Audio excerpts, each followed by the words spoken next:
Bonjour tout le monde, bienvenue pour une nouvelle vidéo. Donc aujourd'hui on s'occupe de la mise en volume des cornes et autres coquilles. Donc la coquille d'escargot comme on avait fait la semaine dernière, voilà, ça c'est le rendu final avec le dessin et la mise en volume, la mise en couleur au crayon de couleur. Et vous avez la même chose, donc on va voir aujourd'hui ces deux modèles-là, la coquille de bulot escargot et la corne de chèvre un peu bizarre. Voilà. Donc ça, c'est clairement le niveau un peu au-dessus de ça, donc on va vraiment commencer par ça. Mais vous verrez qu'avec des étapes assez simples, on peut arriver à un rendu comme ça. Donc on passe tout de suite au dessin.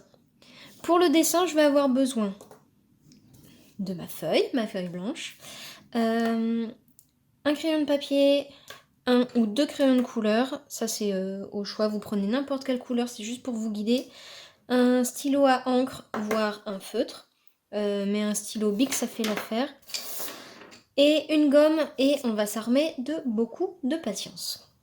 Donc on commence tout de suite avec la coquille d'escargot. Donc on va en faire une triangulaire, enfin comme... Voilà. Cette coquille-là, vous voyez que la forme de base, c'est grossièrement un triangle. Voilà, comme ça. Donc ça, je vais le dessiner sur ma feuille. Je vais la faire assez grosse pour que vous voyez bien.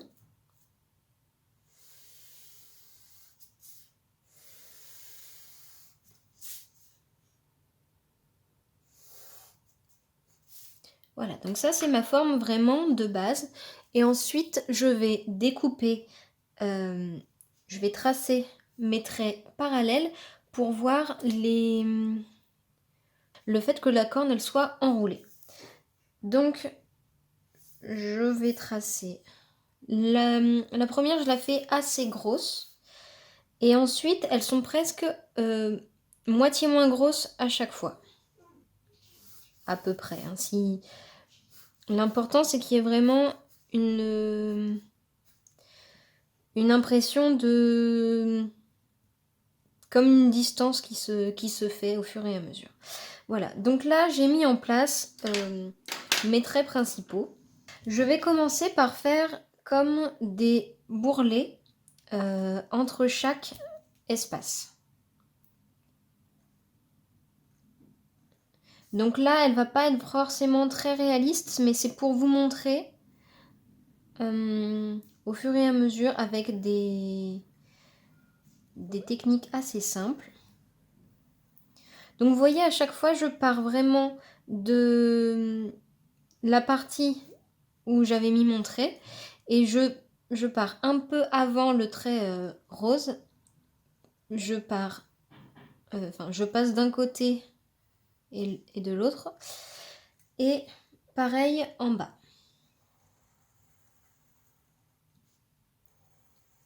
Voilà. Donc je fais la même chose de l'autre côté.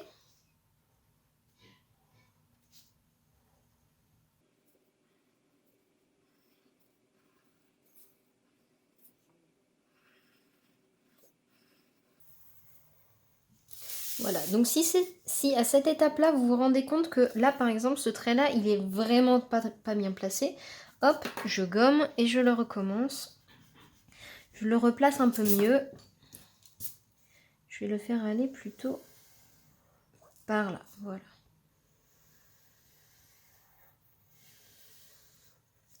Ok, et ensuite, je vais plus ou moins relier mes parties. Voilà.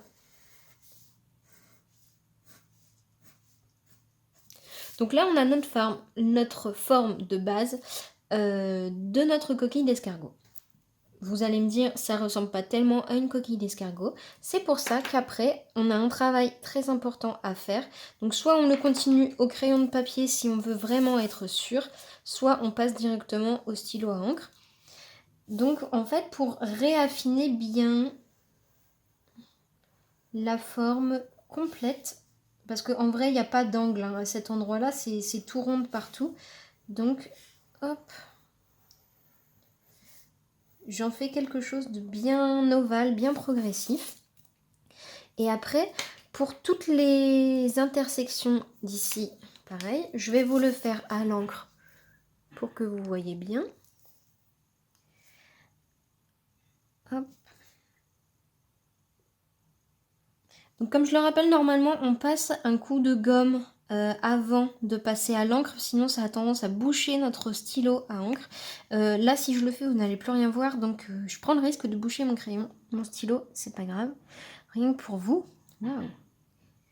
Et donc ici, je vais faire comme un S. Alors ça va être vraiment minuscule au niveau de l'amplitude du S. Mais, donc on part du côté du haut, on fait la jonction et on repart sur le côté du bas. Donc ça va vraiment donner, donc là je termine mon petit morceau, ça va vraiment donner un aspect de, enfin une fluidité en fait dans le, vous voyez, je pars du haut et à chaque fois je relie le petit morceau qu'il y avait par au-dessus. Là mon trait de crayon, je vois qu'il est un peu aplati vers le bas, donc quand je repasse à l'encre, c'est l'occasion de réaffiner, de repréciser des traits qui me plairaient pas forcément au crayon de mine. Donc voilà, le trait du haut, l'intersection et le trait du bas. Donc vous allez me dire, oui, mais ça fait un peu exactement pareil que si je faisais mes traits et tout. Sauf qu'en fait non. Si je le fais ainsi, il y a une raison. Et c'est que quand on a le nez dessus, on s'en rend pas forcément compte, mais en prenant du recul à la fin, on se rend compte que si... Hop, vous voyez, là, je l'ai un peu accentué. On peut le faire comme ça aussi. Descendre un tout petit peu, là, remonter par ici. Voilà.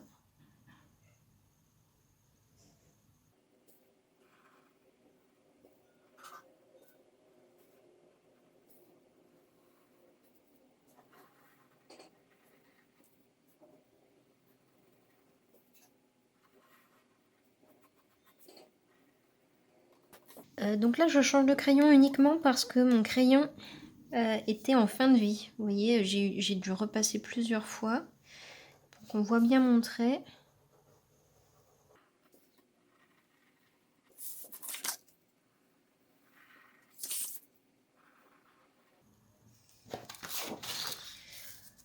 Voilà, donc j'ai fait ma forme complète d'escargot. Maintenant, je peux, si je veux, repasser, alors soit avec un très gros feutre comme ça, soit avec mon feutre là, je peux insister un peu plus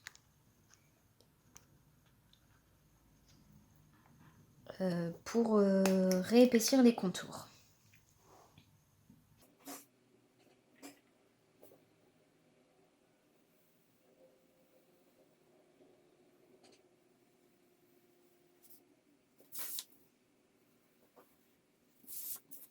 Donc ce qui est important quand on repasse un contour, que ce soit avec un très gros feutre, avec un feutre normal, enfin pour l'ancrage en général, ça va être de souffler. Vraiment de ne pas retenir sa respiration quand on trace, parce que sinon ça va vous faire trembler en fait. On imagine qu'on s'arrête de respirer pour se concentrer plus et ne surtout pas trembler, et au final le fait d'arrêter de respirer, c'est ça qui va nous faire trembler. Donc on respire. Et on prend son temps et on s'habille bien pour faire les choses.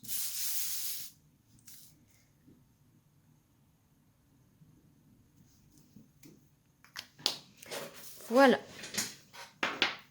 Et maintenant, je vais passer au petit trait de l'intérieur. C'est ça qui va donner vraiment le mouvement, en fait. Donc là, je repasse déjà au crayon de papier pour me guider. Donc, faut vraiment...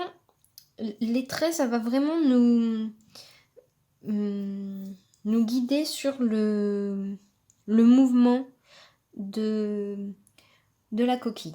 Donc, à chaque fois, je vais pouvoir tracer la moitié de ça. Parce qu'en fait, comme ça, c'est en... Donc ça tourne comme ça, mais ça tourne aussi comme ça. D'accord? C'est comme un cylindre qu'on aurait... Enfin, c'est un boudin, quoi, en fait. Donc c'est...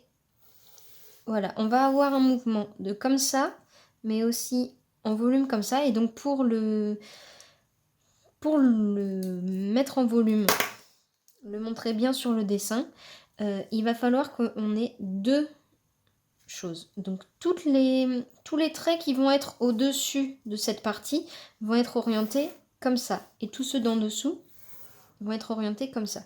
Parce que si je fais mes lignes que de ce côté-là, on va pas voir le mouvement comme il faut.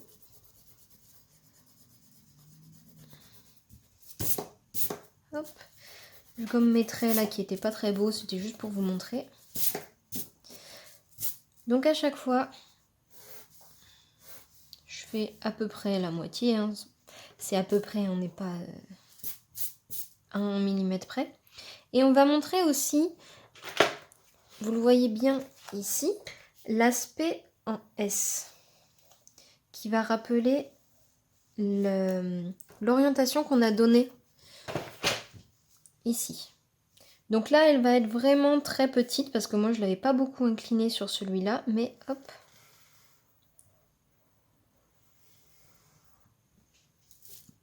Voilà. Et donc, je suis pas obligée de tracer tous mes traits. Voilà. Hop. Et en dessous, donc, les traits vont être dans l'autre sens. Voilà.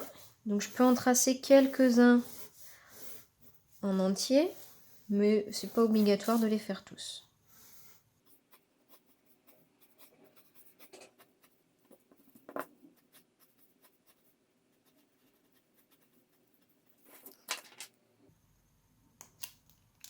Et je vais les repasser à l'encre.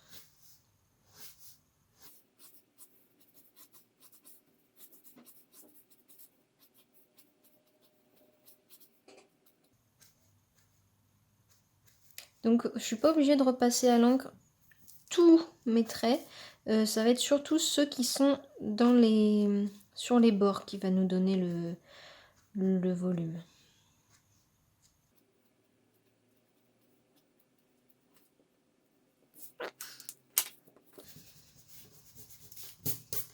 On va passer tout de suite à l'étape d'après.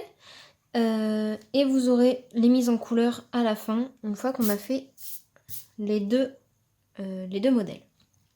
Donc le modèle de la corne, ici, il est quand même plus complexe. Mais de base, vous allez voir qu'on y arrive très très facilement. Je la laisse de côté là pour que vous l'ayez bien en tête. On va commencer par un triangle, alors beaucoup plus long et allongé et étroit que l'autre. Hop. Voilà. Et ensuite, avec un... Je pourrais très bien garder cette couleur-là aussi. Je vais tracer une forme qui ondule. Je la fais de manière régulière, mais pareil que la corne qu'on a faite à côté, là, la coquille, on fait quelque chose de progressif. Donc au début, enfin, ça va suivre le triangle hein, de toute façon. Au début, l'ondulation, elle est petite. Et puis plus je descends, plus elle va s'agrandir elle aussi. Je cherche pas à m'arrêter dans le coin. Là, mon trait s'est arrivé dans le coin par hasard. En vrai, je peux dessiner cette corne 5 fois. 5 fois, mon trait en bas, il arrivera jamais au même endroit. Donc, si jamais ça arrive plus bas, je continue, hein, d'accord? Je m'arrête pas forcément à pic comme ça. Je continue jusqu'à ce que j'arrive à la ligne du bas. Donc, une fois que j'ai tracé ce premier trait, je vais tracer le même, mais parallèle. Donc, admettons, je vais partir d'ici. Donc là, ça tourne comme ça. Hop.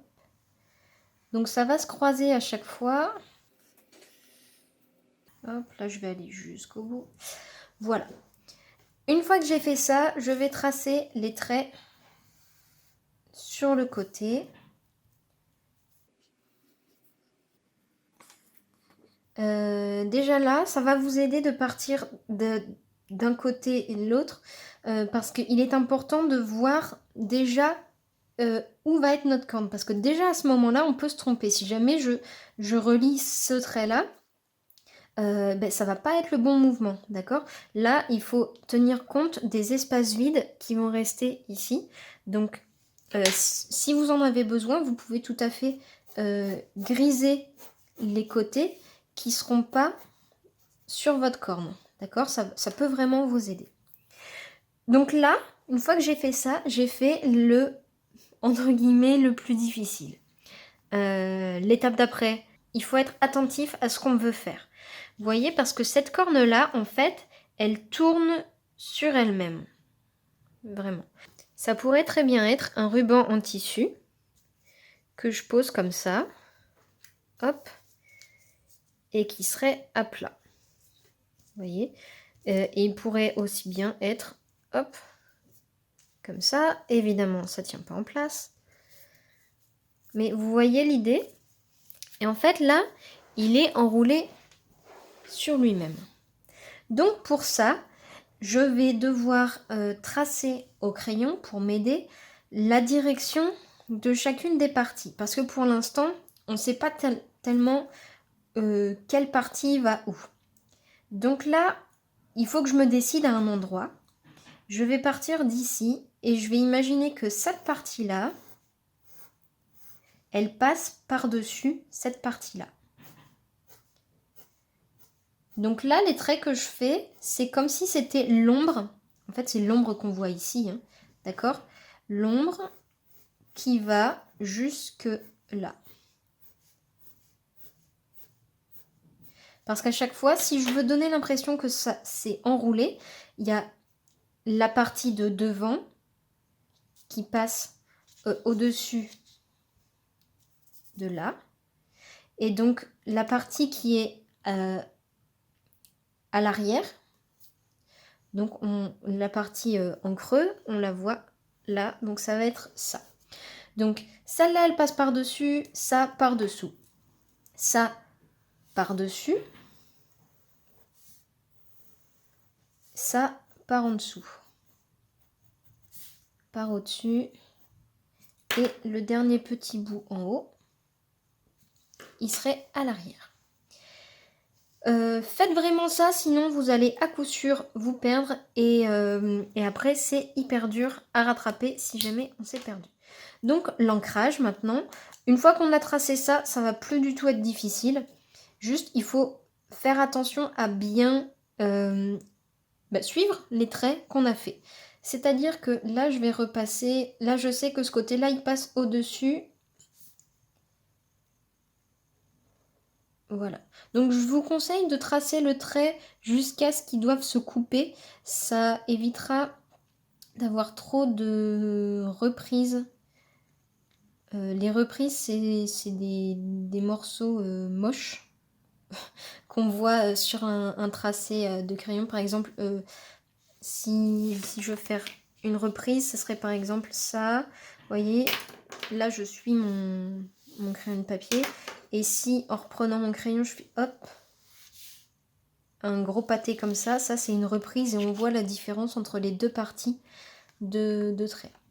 Donc ça, on n'en veut pas. Donc pour éviter les reprises, je vous conseille vraiment de partir d'un endroit, on regarde jusque où on doit aller. Donc là, ça va... Ouh, celui-là, il est long parce qu'il part d'ici, il passe au-dessus et il va aller, waouh, jusque là. D'accord? Donc j'y vais. Je pars de là et comme je disais tout à l'heure, je respire.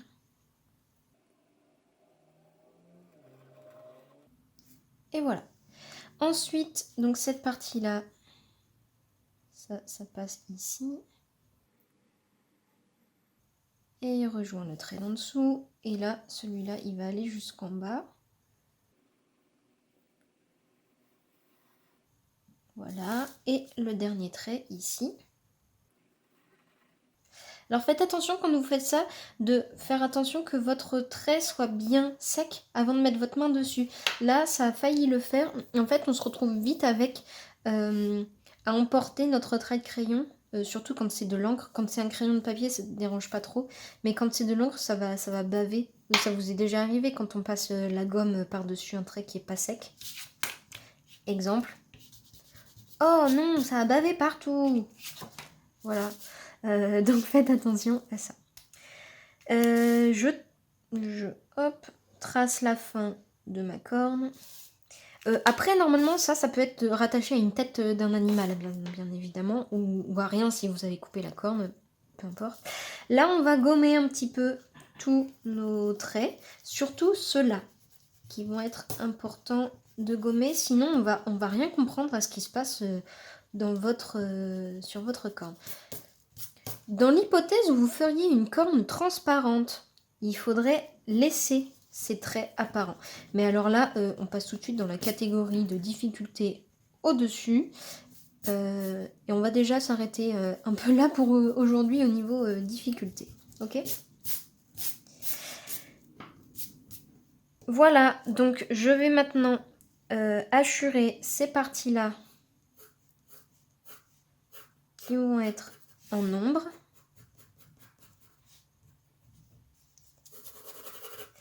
Et ces parties-là qui vont être en lumière. Donc je peux le faire avec deux couleurs différentes comme ça.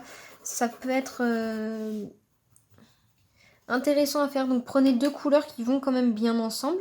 Mais ça peut être assez intéressant de faire une couleur sur l'extérieur de la corne et une couleur sur l'intérieur de la corne. Là ici c'est la même couleur mais avec des nuances différentes. Petite précision, ici celle-là de corne elle est faite, vous voyez là, il y a une courbure supplémentaire parce que j'ai fait en sorte que, comme vous le voyez sur la corne initiale de l'animal, il y a un petit creux à l'intérieur, au centre de la corne. Mais on va pas se rajouter trop de difficultés ici, donc je vais juste vous la mettre en couleur, au crayon de couleur cette fois-ci, pour bien que vous voyez. Alors, je vais prendre mon petit rose là que j'avais. Je vais m'occuper déjà de la partie en lumière. Donc, je fais tout de manière uniforme, sans trop appuyer une fois.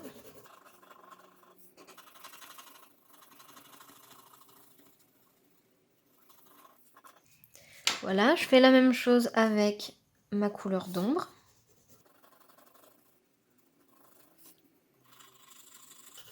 Donc, pour bien colorier, je rappelle qu'on tient son crayon sur le bout, comme ça.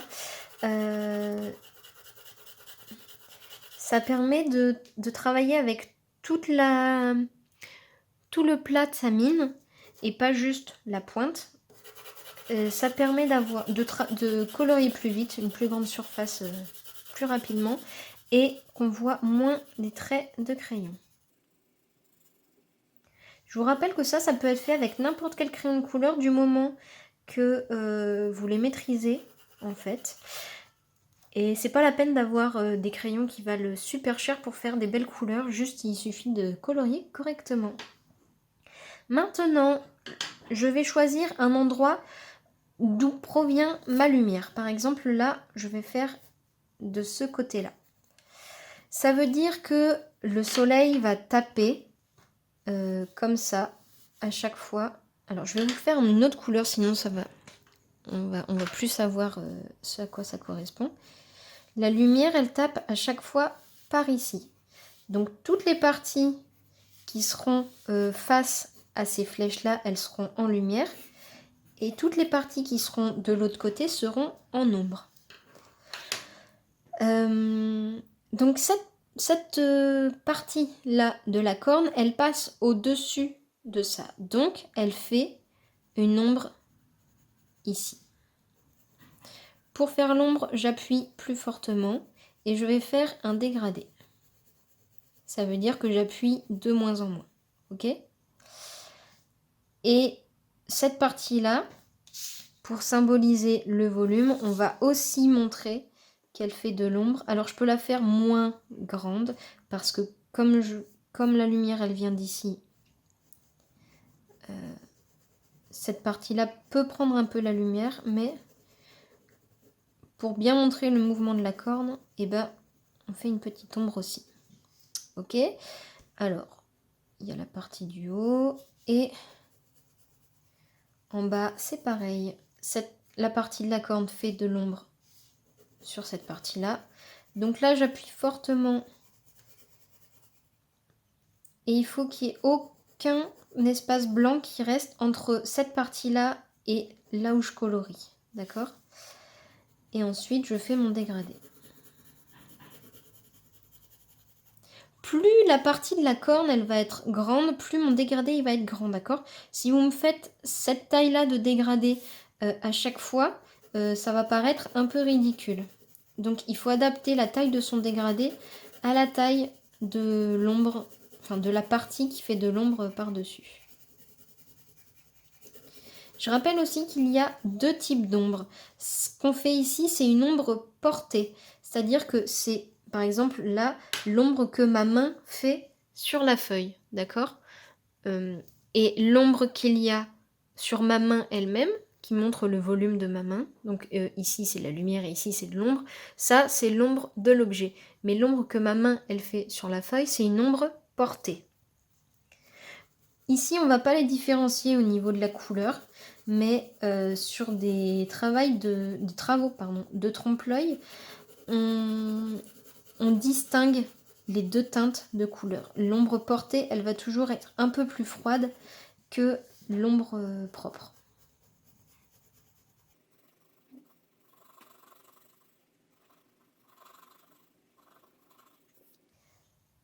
Voilà. Et maintenant, l'ombre de ça. Donc, je vais déjà faire le bas. Comme ça donnera la sensation que ma corne, elle est un petit peu bombée. Comme tout à l'heure avec ma coquille d'escargot.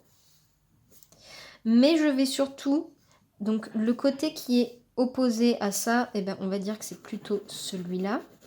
Même si en vrai, c'est pas évident. Mais il faut qu'il y ait un côté qui soit en ombre et un côté qui soit en lumière. Donc ce côté-là, il prend directement la lumière. Donc... sur quelque chose qui est plus ou moins rectangulaire, il y a forcément deux côtés en lumière et deux côtés en ombre. Donc le côté ici et là sont en lumière et donc les deux côtés autres sont en ombre.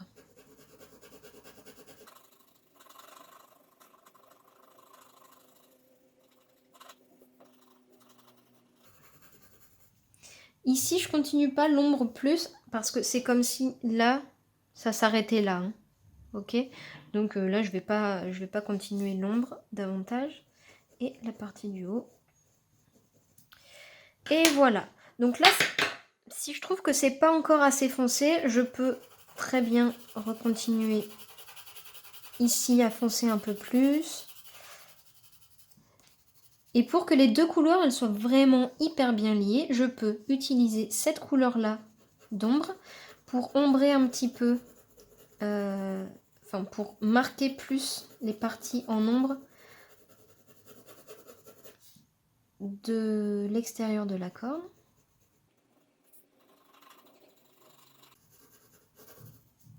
Et je peux passer un petit peu de ma couleur claire sur la partie d'ombre, juste pour unifier un petit peu mes deux teintes. Pour donner plus de cohérence à la corne. Maintenant, on va faire celle-ci de corne.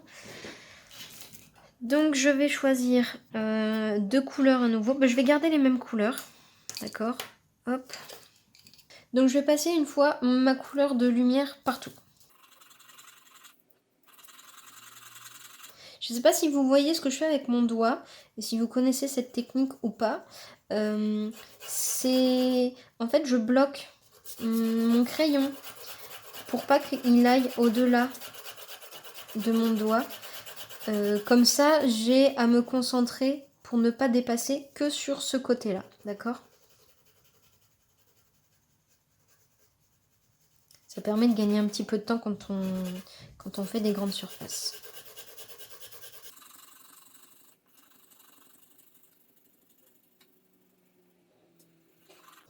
Voilà. Et là, ma lumière, je vais la faire arriver de ce côté-là, pour changer un petit peu les plaisirs. Je vais tout de suite passer avec cette couleur-là pour l'ombre, pour que vous voyez bien tout de suite. Donc, comme je le disais, sur celle-là, il va y avoir deux côtés en lumière et deux côtés en ombre. Là, on arrive sur des choses très rondes, donc les côtés, on va les imaginer, mais en vrai, il n'y a pas de côté-côté. Donc, ça va être ces parties-là de chaque section qui va être en lumière. Donc, ici et là, ça va être mes parties d'ombre sur chacune de mes parties. Donc n'hésitez pas à tourner votre feuille si vous avez besoin. C'est l'intérêt d'une feuille par rapport à un mur, par exemple.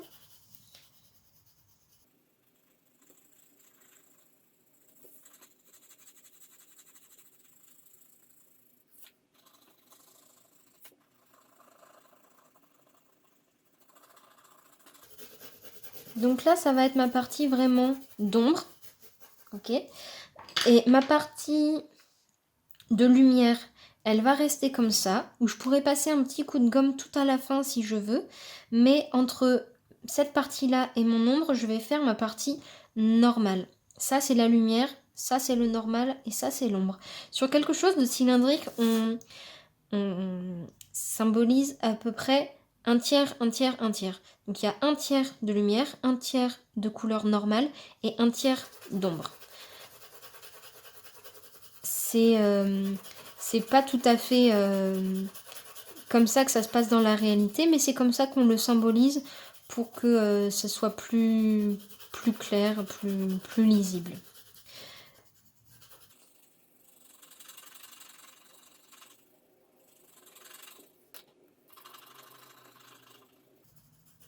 Là, je repasse juste un tout petit peu ma couleur d'ombre dans ma teinte normale pour les lier un peu plus. Et je fais pareil pour tout le reste.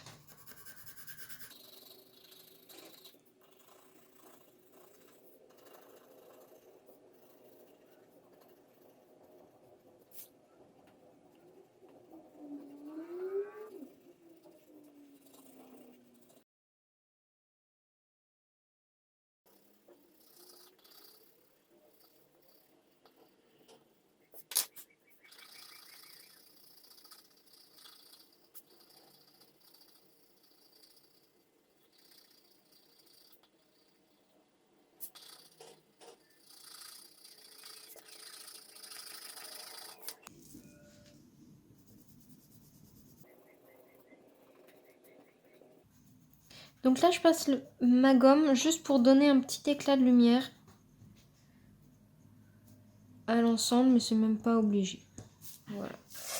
Et pour terminer, je vais prendre, par exemple, là je prends ma teinte d'ombre, où je pourrais prendre un violet un peu plus sombre, voilà, pour faire mes rayures. Donc là, je peux prendre une couleur qui ressort un peu plus, histoire de faire un peu un dynamisme. Et je peux imaginer qu'il y a des bandes un peu plus sombres. Donc si c'est dans la partie d'ombre, appuyez plus avec votre couleur de rayure, là, sinon on ne va pas les voir. On ne va pas comprendre pourquoi c'est de la même couleur que l'ensemble. Donc là, vous pouvez faire des traits qui vont un peu plus loin que ce que vous avez fait à l'encre, voire même en rajouter.